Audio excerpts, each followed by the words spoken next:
আমি প্রথমে একটা কথা বলিনি যে আমরা বলেছিলাম হাউসিং বাজেটে যে 100 দিনের যারা কাজ করেছে 21 লক্ষ কর্মচারী, তাদের আমরা 21শে ফেব্রুয়ারি থেকে টাকাটা দেব।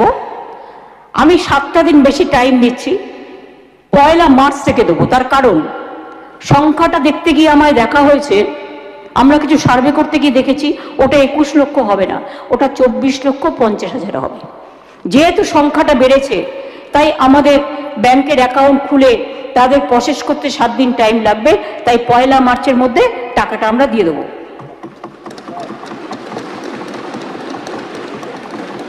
আমরা এপ্রিল মাসের মধ্যে কেন্দ্র টাকা না ছাড়লে মে মাসের 1 তারিখ থেকে 11 লক্ষ যাদের অ্যাপ্লিকেশন পড়েছিল, ক্লিয়ার হয়েছিল বাড়ি তৈরি করার, তাদেরটাও আমরা করে দেবো আমাদের টাকায়।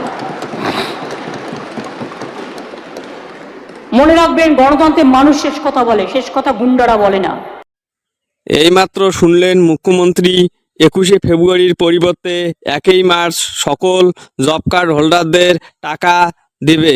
বন্ধুরা, টাকা দেরি করে দেওয়ার কারণ সার্ভে করে দেখেছে 21 লক্ষ জব কার্ডের পরিবর্তে সেটা বেড়ে 24,50,000 হয়েছে। আরও এরকম হেল্পফুল ভিডিও পেতে চ্যানেলটিকে সাবস্ক্রাইব ও একটি লাইক ও কমেন্ট করে বন্ধুটির সাথে থাকবেন।